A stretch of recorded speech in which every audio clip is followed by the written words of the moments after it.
YouTube channel Khimji કાચરિયાના માધ્યમ દ્વારા સત્સંગ સાંભળનારા સર્વ ભાવિક ભક્તજનોના હૃદયમાં બિરાજમાન પરમાત્માને મારા પ્રણામ। આજે આપણે સાંભળીશું શ્રી શિવ મહાપુરાણ। શ્રી શિવ મહાપુરાણના અત્યાર સુધીમાં આપણે 62 ભાગ સાંભળ્યા। આજે આપણે 63મો ભાગ સાંભળીશું।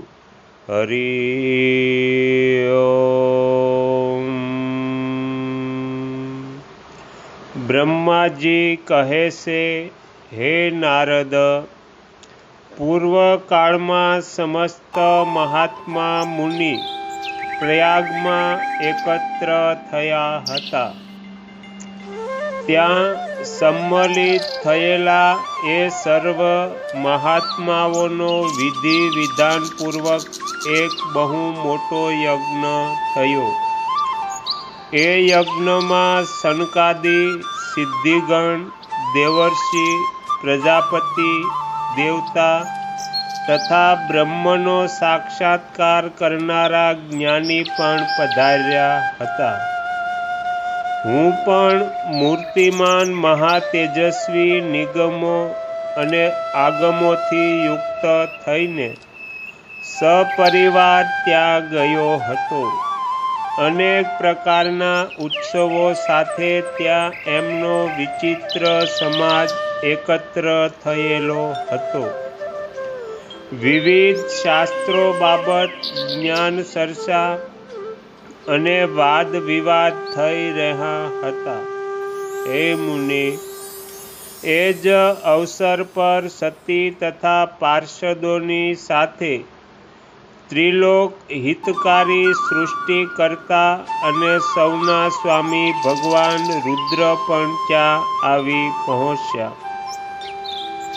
ભગવાન શિવને આવેલા જોઈને સંપૂર્ણ દેવતાઓ, સિદ્ધો તથા મુનિઓએ અને મેં પણ ભક્તિ ભાવપૂર્વક એમને પ્રણામ કર્યા અને એમની સ્તુતિ કરી।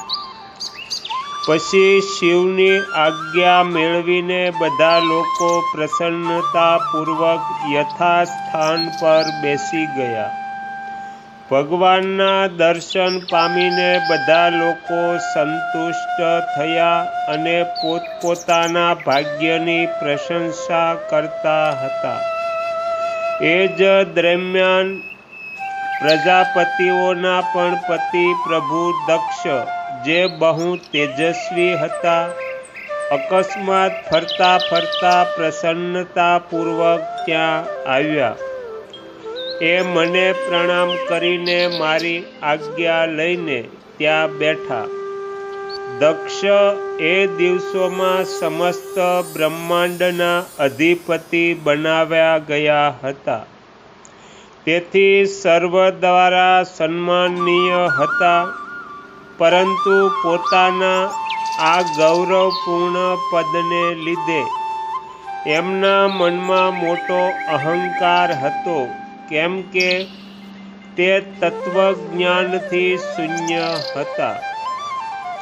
એ સમયે સમસ્ત દેવર્ષિઓએ નતમસ્તક થઈને સ્તુતિ અને પ્રણામ દ્વારા બંને હાથ જોડીને ઉત્તમ તેજસ્વી દક્ષનો આદર સત્કાર કર્યો। પરંતુ જે વિવિધ પ્રકારે લીલા વિહાર કરનાર સર્વના સ્વામી અને ઉત્કૃષ્ટ લીલાકારી સ્વતંત્ર પરમેશ્વર છે, એ મહેશ્વરે એ સમયે દક્ષને મસ્તક ન ઝુકાવ્યું। તે પોતાના આસન પર જ બેસી રહ્યા, ઊભા થઈને દક્ષનું સ્વાગત ન કર્યું। મહાદેવજીને ત્યાં મસ્તક ન ઝુકાવતા જોઈને મારા પુત્ર પ્રજાપતિ મનમાં ને મનમાં અપ્રસન્ન થઈ ગયા। એમને રુદ્ર પર અચાનક ક્રોધ થઈ ગયો।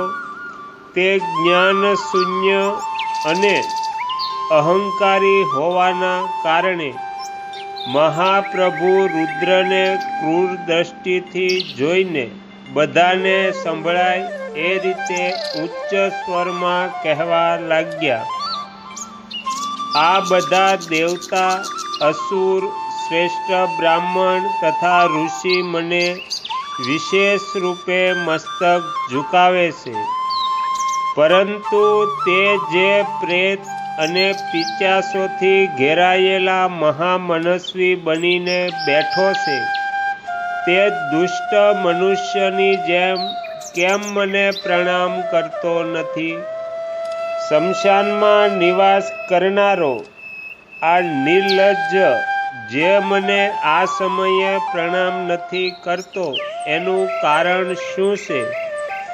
એના વેદોક્ત કર્મ લુપ્ત થઈ ગયા છે. એ ભૂતો અને પિચાસો દ્વારા સેવિત થઈને મતવાલો બનીને ફરે છે અને શાસ્ત્રી વિધિની અવહેલના કરીને નીતિ માર્ગને હંમેશા કલંકિત કર્યા કરે છે. એની સાથે રહેનારા, એનું અનુસરણ કરનારા લોકો પાખંડી, દુષ્ટ, પાપાચારી તથા બ્રાહ્મણને જોઈને ઉડતાપૂર્વક એની નિંદા કરનારા હોય છે. એ સ્વયં સ્ત્રીમાં આસક્ત રહેનારો તથા રતિ કર્મમાં જ દક્ષ છે. તેથી હું શાપ આપું છું, શાપ આપવા તૈયાર થયો છું. આ રુદ્ર ચારે વર્ણોથી પૃથક અને કુરૂપ છે. એને યજ્ઞથી બહિષ્કૃત કરવામાં આવે. એ શમશાનમાં નિવાસ કરનારો તથા ઉત્તમ કુળ અને જન્મથી હીન છે, એટલે દેવતાઓની સાથે એને યજ્ઞમાં ભાગ નહીં મળે.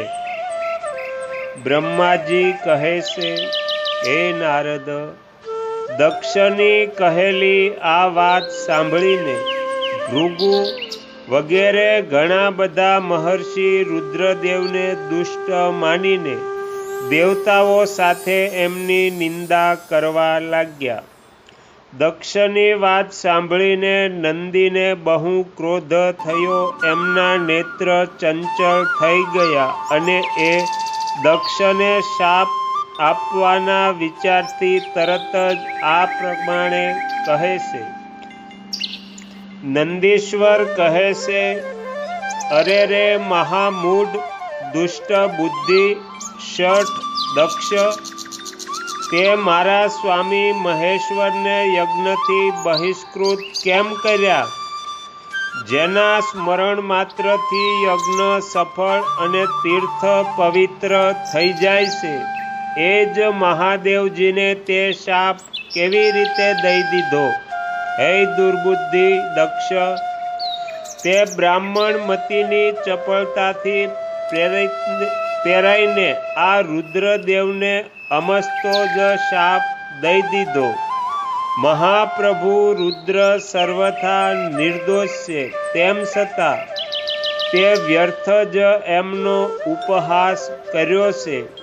હે બ્રાહ્મણાધમ, જેમણે આ જગતની સૃષ્ટિ કરી છે, જે એનું પાલન કરે છે અને અંતમાં જેમના દ્વારા આનો સંહાર થશે, એ જ આ મહેશ્વર રૂપને તે શાપ કેવી રીતે આપી દીધો? નંદીના આ પ્રકારના ફટકારથી પ્રજાપતિ દક્ષ ક્રોધથી જાણે બળવા લાગ્યો અને એમને શાપ આપતા કહે છે, અરે રુદ્ર ગણો, તમે સૌ વેદથી બહિષ્કૃત થઈ જાઓ. વૈદિક માર્ગથી ભ્રષ્ટ તથા મહર્ષિઓ દ્વારા પરિત્યક્ત થઈ જાઓ અને પાખંડવાદમાં લાગી જાઓ અને શિષ્ટાચારથી દૂર રહો.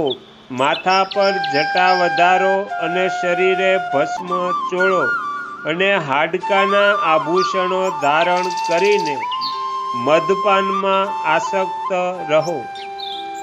જ્યારે દક્ષે શિવના પાર્ષદોને આ પ્રકારે શાપ આપી દીધો ત્યારે એ શાપને સાંભળીને શિવના પ્રિય ભક્ત નંદી અત્યંત ક્રોધને વશીભૂત થઈ ગયા.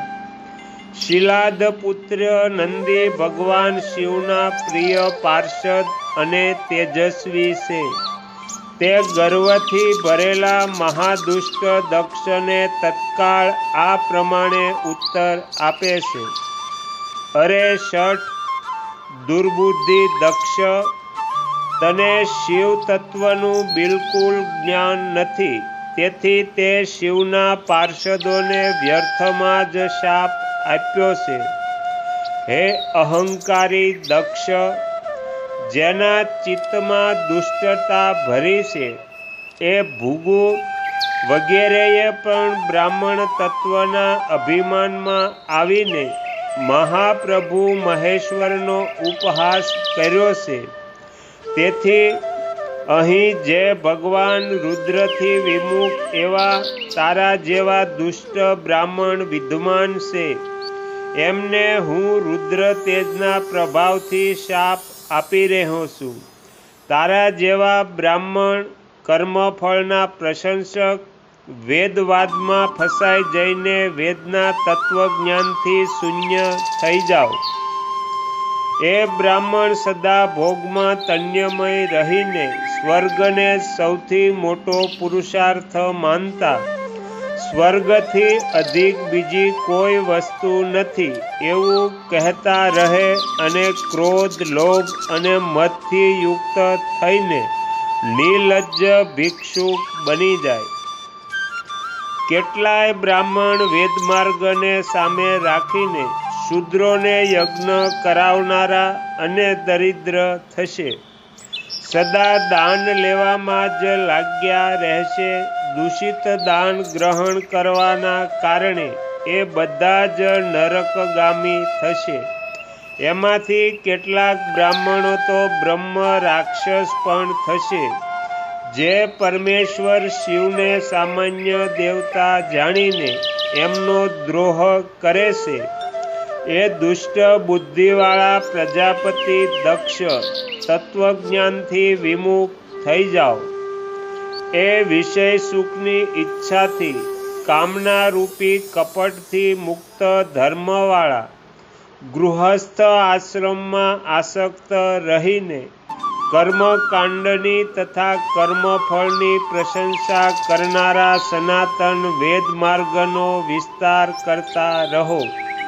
એનું આનંદદાયી મુખ નષ્ટ થઈ જાઓ. એ આત્મજ્ઞાનને ભૂલી જઈને પશુ સમાન થઈ જાઓ તથા આ દક્ષ કર્મભ્રષ્ટ થઈને શીઘ્ર જ બકરાના મુખથી યુક્ત થઈ જાઓ. આ પ્રમાણે કૃપિત થયેલા નંદીએ જ્યારે બ્રાહ્મણોને અને દક્ષને મહાદેવજીનો શાપ આપ્યો ત્યારે ત્યાં મહાન હાહાકાર મચી ગયો. હે નારદ, હું વેદોનો પ્રતિપાદક હોવાના કારણે શિવ તત્વને જાણું છું, એટલે દક્ષનો આ શાપ સાંભળીને મેં વારંવાર એની તથા ભૃગુ વગેરે બ્રાહ્મણોની પણ નિંદા કરી. સદાશિવ મહાદેવજી પણ નંદીની વાત સાંભળીને હસતા હસતા મધુર વાણીમાં કહે છે, એ નંદીને સમજાવવા લાગ્યા. તો અહીંયા શ્રી શિવ મહાપુરાણનો 63મો ભાગ સમાપ્ત થાય છે. હવે પછીના વિડીયોમાં આપણે 64મો ભાગ સાંભળીશું. તમે તમારો કિંમતી સમય આપી એકાગ્ર ચિત્તે પ્રસન્નતાપૂર્વક આ શ્રી શિવ મહાપુરાણ સાંભળ્યું એ બદલ હું આપ સૌનો ખૂબ ખૂબ આભાર વ્યક્ત કરું છું અને આશા પણ રાખું છું કે તમને સાંભળવું ગમ્યું હશે. જો ગમ્યું હોય તો બીજા 5 લોકોને પણ સંભળાવજો. શ્રી સદગુરુદેવની જય.